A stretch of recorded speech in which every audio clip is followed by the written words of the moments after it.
उनके दिमाग में श्रद्धा नहीं होती। जैसे पूरा सत्संग हुआ और कोई ऐसा आया है जिसे श्री जी ने कृपा कर दी कि चलो सत्संग सुनो, पर उसके हृदय में मलिन आचरणों के कारण मलिनता है, तो वो बार बार निगेटिव ही सोचेगा। ऐसा कैसे हो सकता है, ऐसा कैसे हो सकता है, वो ना ना ना, और यहां से जब बाहर निकलेगा तो निंदा करने लगेगा। तो तुमने देखा, वो चीज देखने की कोशिश करेगा जो उसके दिमाग में बसी हुई है। हमें वही दिखाई देता है जैसा हमारा दिमाग होता है, हमारी खोपड़ी में जो चल रहा था वही दर्शन होता है हमें। श्रीपाद कह रहे हैं कि जब तुम किसी से मतलब नहीं रखोगे, श्रीधाम वृंदावन में प्रिया प्रीतम की उपासना में चलोगे, तो तुम्हारे कान में तुम्हारी निंदा आएगी। ये सिद्धांत है, आएगी भाई, आएगी। जब हम अपनी श्री जी प्रदत्त कुटिया से निकलते हैं तो हमें कुछ पता नहीं है सामने कौन है, क्या फूल बिछा रहा है, क्या होगा, पक्का नहीं। कौन बैंड बजा रहा है, कौन ढोलक बजा रहा है, कौन कैसे कहां से आया, हमें कोई मतलब नहीं। जहां अपनी कुटिया से निकले, अच्छा ये भी नहीं था कि कोई खड़ा होगा, पीछे देखो अकेले। ये सब जो हो रहा है महारानी जो से हो रहा है, किसी को फोन करके कभी कहीं नहीं, ना दीक्षा के लिए ना दर्शन के लिए। और हम निषेध ही करते हैं, शांत रहो, रात्रि का समय है, भजन करो चुपचाप। अब किस किस को संभाले हजारों, कोई चीख चीख के राधा राधा कह रहे तो हमारी छाती फूल जाती है। हमारी स्वामी की जय जयकार कर, नौजवान जय श्री राधे जय श्री, एकदम ऐसा क्या दे दूं इनको, क्या दे दूं, पूरी रात्रि जगे होंगे जहां से आए होंगे। और ये सब हमारी श्री जी का प्रताप। लेकिन अब चश्मा बदल गया, अब आपको दिखाई देगा बाबा देखो कैसे लोगों को इकट्ठा कर रहा है अपने प्रचार प्रसार है, रात्रि में बैंड बजवा रहा है, ढोल बजवा रहा है। सच्ची बात, मुझे कुछ पता नहीं होता कि कौन क्या कहां कैसे। और उनका दर्शन है, फूल रोड में फेंकवा रहा है बाबा जी, हमें नहीं पता है कि वो फूल फेंकेगा कि कांटा फेंकेगा कि ईंट मारेगा, हमें कुछ नहीं पता है। हमारी श्री जी क्या कर रही है अब देखते रहते हैं, केवल उनका प्रताप चलता रहता है। पर जिनका चश्मा हरा है उन्हें हरा दिखाई देगा, लाल है तो लाल दिखाई देगा। भला ऐसी श्रद्धा से इकट्ठा कर लो, आप किसी प्रलोभन से इकट्ठा कर लो। नहीं भाई, ये अलबेली सरकार के लिए आते हैं, प्यारी जू के लिए आते हैं। वो अनजाने में भी ऐसे आकर्षण से घसीटे जा रहे हैं जिनके मुख से निकलता है राधा रा। जैसे आज पीछे से गूंज आ रही थी, राधा वल्लभ श्री हरिवंश, राधा वल्लभ श्री, बार बार हृदय कह रहा था कि अनजाने में भी प्रभु इनसे वो करवा रहे हैं जो इनके लिए जीवन भर मंगल ही करता रहेगा। नाम संकीर्तनम यस्य सर्व पाप प्रणाशनम। कहां? वृंदावन, वेला, ब्रह्म मुहूर्त से भी पहले पूरी रात जग करके वो आना। जिस दिन हम नहीं, तो उस दिन जिनको कहा था कि आप मना कर देना कि आज हम नहीं आ पाएंगे स्वास्थ्य की तो वो बता रहे थे कि 50 लोग रो रहे थे, हम तो अमुक जगह से आए, हमारा दुर्भाग्य कि आज दर्शन नहीं, बड़ा चुभा।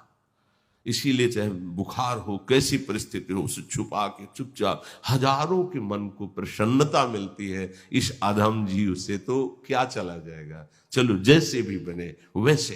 पर चश्मा जब बदल जाता है तो दृश्य बदल जाता है। दृश्य का दोष नहीं है, अपनी दृष्टि का दोष होता है। निंदात्मोचित निंदने ही न मनांग म्लानो पराध्यात्मनो। यदि प्रिया प्रीतम के प्रेम रस को प्राप्त करना है तो कह रहे हैं कि जिनका स्वभाव है निंदा करना, वो निंदा करेंगे, पर तुम्हें उनकी निंदा नहीं करनी है यदि प्रेम रस प्राप्त करना है।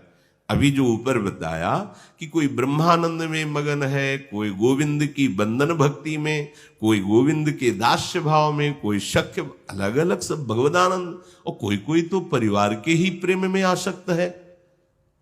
लेकिन वृंदावन की महारानी जू की जिन पर विशेष कृपा हो गई, वो श्री राधा राधा राधा और उनके चरणारविंद का आश्रय। पर आपको जब ये मार्ग मिल गया है तो फिर किसी को जानो नहीं, फिर किसी को नहीं, फिर तो प्यारी जी और प्यारे जो में आसक्त हो। कह रहे जब आप आसक्त होने के मार्ग में चलेंगे, उसी के आगे का श्लोक है, निंदात्मोचित निंदने ही न मनांग म्लानो पराध्यात्मनो। इनकी निंदा क्यों करवाते हैं जो परमार्थ में चलते हैं?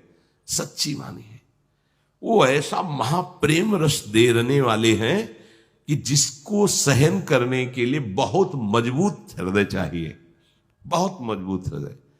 विषयों का सेवन करने से इतना कमजोर हृदय हो गया है कि अपनी मान्यता से अधिक खुशी मिल जाने पर दिल फेल हो जाएगा, और जिनसे खुशी मिलती है उनके बिछुड़ जाने पर दिल फेल हो जाएगा। देखो देखो ना, अपनी मान्यता से अधिक खुशी, वो हृदय बर्दाश्त नहीं। और जिनसे हमें खुशी मिलती है वो वस्तु व्यक्ति पदार्थ नष्ट हो जाए तो हृदय फेल हो जाएगा।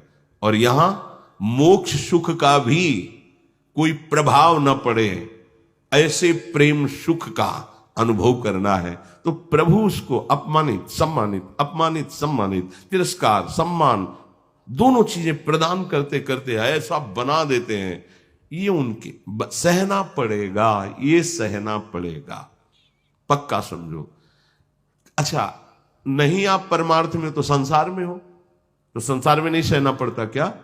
तुम्हारी दुकान ज्यादा चलेगी तो बगल वाले तुम्हारी दुकान को बोलेंगे ये तो ऐसा, तुम्हारी डॉक्टरी ज्यादा चलेगी, तुम बहुत अच्छे प्रवक्ता होगे तो दूसरे, ये चलता है संसार में, यही संसार का स्वरूप है। निंदात्मोचित निंदने ही न, तुम्हारी जो निंदा करे तुम उसकी निंदा मत करना।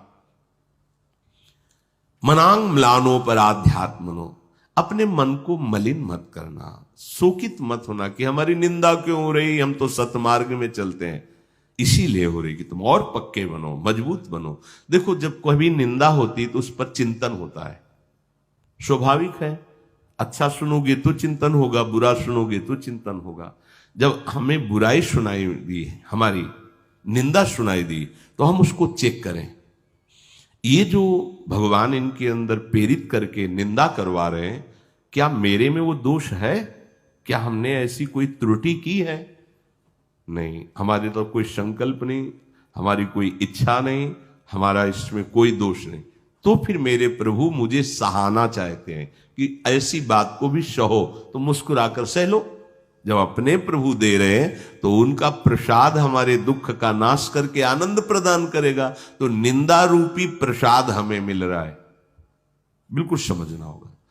अब हमारी कोई प्रशंसा कर रहा है, प्रणाम नमस्कार हो, तो चिंतन करो, तुम्हें ऐसी क्षमता है कि तुम्हें लोग प्रणाम करें?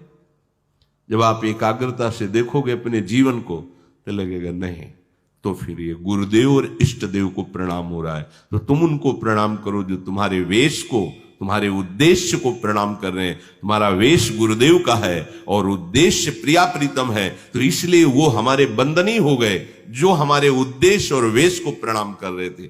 अभिमान की कोई जरूरत नहीं, हर्ष करने की कोई जरूरत ही नहीं है, और शोक का तो कहीं कोई गुंजाइश ही नहीं है कि कोई निंदा करे तो आप मन को म्लान करके शोकित करके बैठ जाएं कि हमारी निंदा हो रही।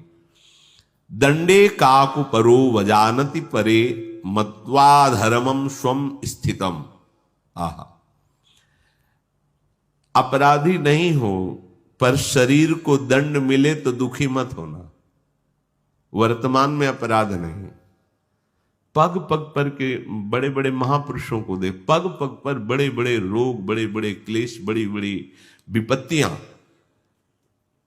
वर्तमान में पाप कर रहे हैं, बड़े मौज मस्ती से जुकाम भी नहीं हो रहा। वर्तमान में घोर साधन परायण है, भारी से भारी कष्ट, तो आपको लगेगा क्या है ये परमार्थ, ये क्या जानेंगे। जो वर्तमान के लौकिक मायाजनित सुखों को सुख मान करके फूले हुए हैं, ये तो निंदा करेंगे ही, ये तो अपमान करेंगे ही इनको। लेकिन जिनका आखिरी जन्म है ये भगवत मार्ग में, पहचान बोले जब संत संग मिले और नाम जपने की प्रेरणा मिले और उसमें रुचि हो जाए तो जान लेना मेरा आखिरी जन्म है।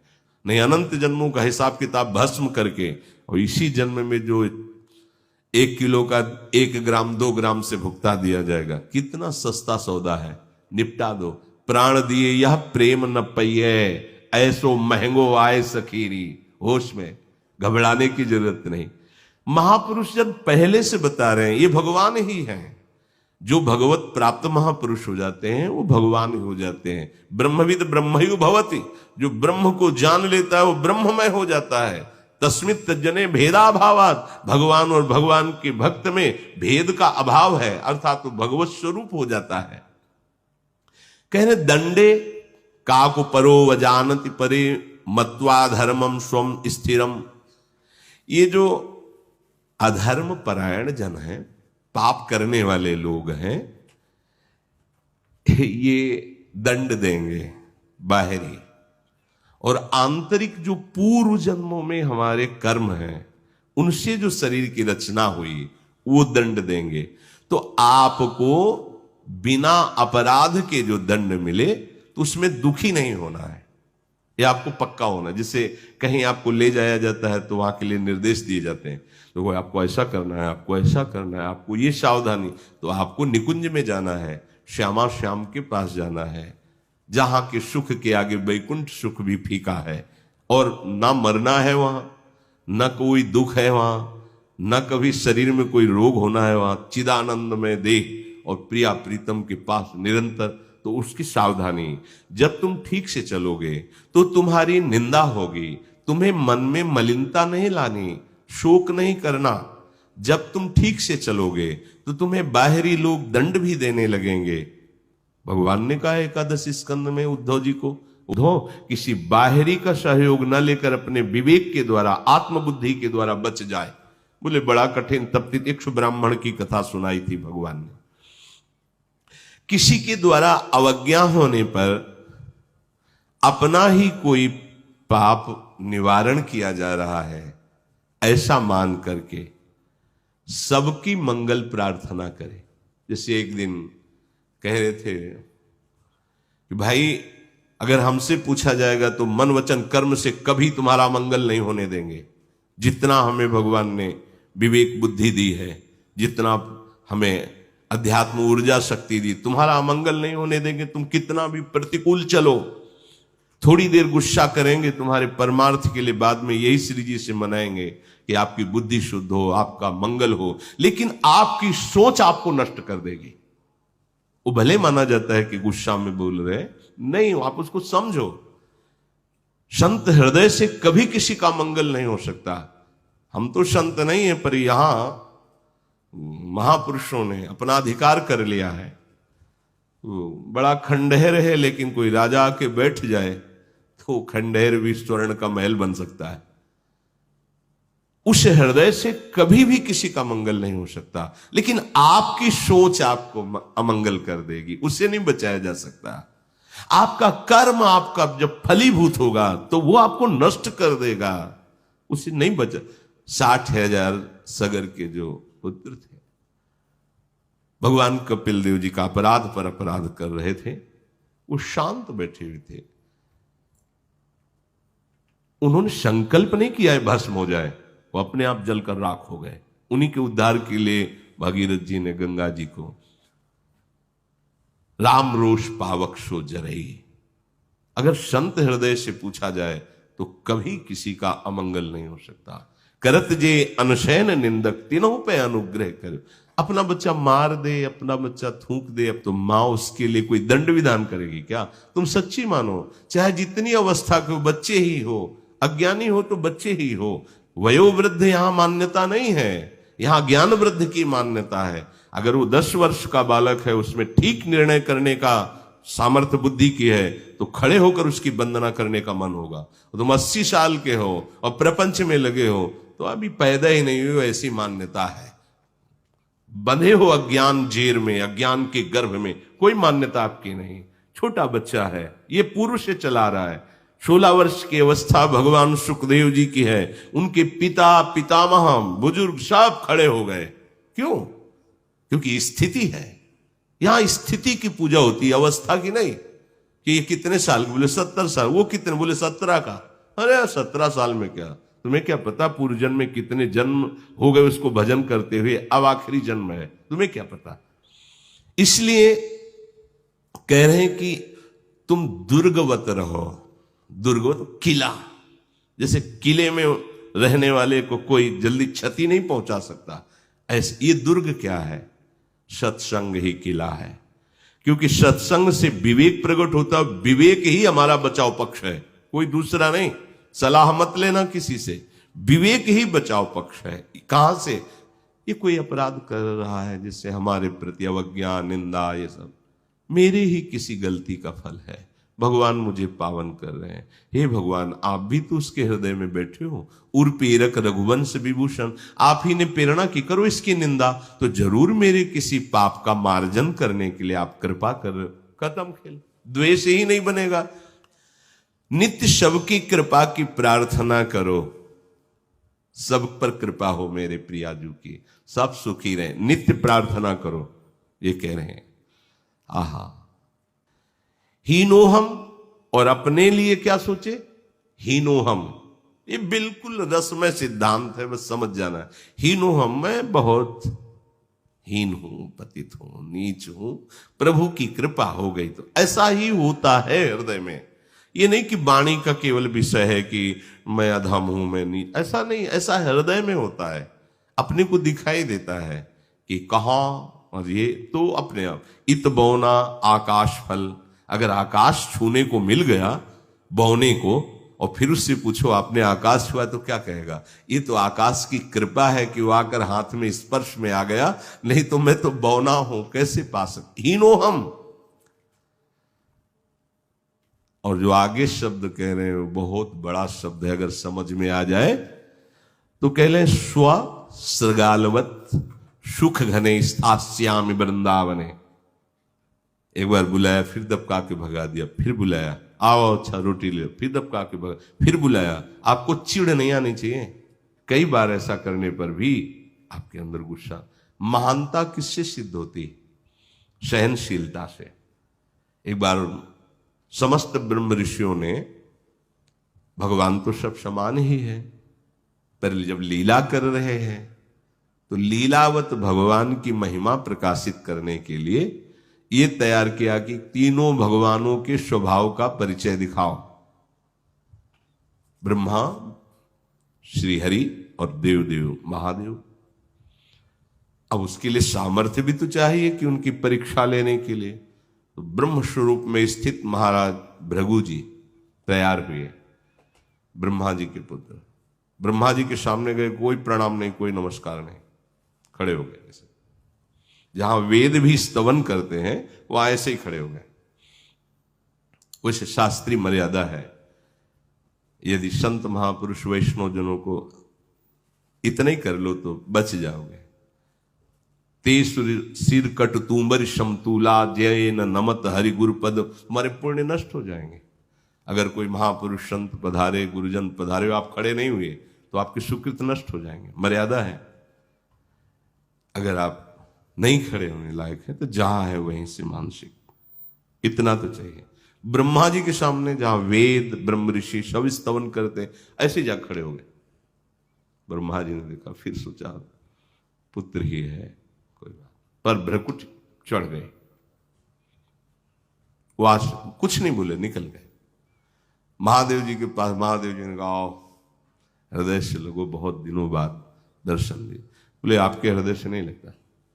चिता की भस्म लगाते हो, मुंडों की माला पहनते हो, अपवित्र वेश धारण करते हो, इसलिए नहीं। महादेव जी ने कहा, तुम्हारा हम सम्मान करते ब्रह्म ऋषि मान करके, और तुम्हारी ऐसी धारणा है। तुरंत त्रिशूल उठा के, दो रूप है, एक है कर्पूर गौरम करुणावतारम संसार सारम भुजगेंद्रहारम सदा वसंतम हृदयार विंदे भवम भवानी सहितम नम। एक महाकाल स्वरूप रुद्र। एक बार पार्वती जी ने विनोद में, जिससे खेलते ना, महादेव जी बैठे हुए थे, जाके दोनों आंखें ऐसे बंद कर ली पीछे, जो बंद की तीसरा खुल गया, पूरा हिमालय में आग लग गई। क्योंकि हिमालय की कन्या है पार्वती। हाहाकार मच गया, तुरंत सब देवता प्रकट हुए। माता कभी ऐसा विनोद मत करना प्रभु से। जब वो हाथ हटाए तो वो बंद हो गया, दो खुल गए। बोले अगर ज्यादा देर हाथ रखी रहती तो पूरी सृष्टि भस्म हो जाती। प्रणयनकारी देवाधिदेव महादेव। भृगु जी कुछ नहीं बोले, वहां से भी चले। और भगवान श्री हरि लक्ष्मी जी चरण चाप रही थी, अर्ध निमिलित नेत्र से किए पड़े, जाके सीधे छाती पे लात मारा। यहां प्रभु एकदम ऐसे, प्रभु उठे और चरण दा। बहुत कठोर छाती है, आपके बड़े सुकोमल चरण हैं, चोट तो नहीं पहुंची। अगर पहले से सूचना मिली होती तो आपकी अगवानी करते, क्षमा कीजिएगा। आपके चरणों में आंसू आ गए, रोने लगे, और फिर ब्रह्म ऋषियों की सभा में आके कहा कि भगवान के तीनों स्वरूप समान ही हैं, पर हरि का जो उदार स्वरूप है, हरि का जो करुणा स्वरूप है, अद्वितीय है। आज भी भगवान प्रभु चरण चिन्ह को धारण करते हैं भगवान। तो फिर भगवान अपने भक्त को ऐसे कैसे बना देंगे कि कोई जरा सी बात कह रो दे, जरा सा अपमान करे वो चिढ़ जाए? जब हमारे स्वामी इतने सामर्थ्यशाली है कि ठीक छाती पे लात मारा जाके, तो क्या करे? हमारा हृदय बड़ा कठोर है, छाती बड़ी कठोर है, आपके चरण कोमल है। हे ब्रह्म ऋषि, कहीं आपके चरण में पीड़ा तो नहीं हो गई? और प्रभु दबाने लगे। करत जे अनसहन निंदक तीनों, स्वामी के सद्गुण सेवक पे आते हैं, इसीलिए यहां सावधान कर रहे हैं।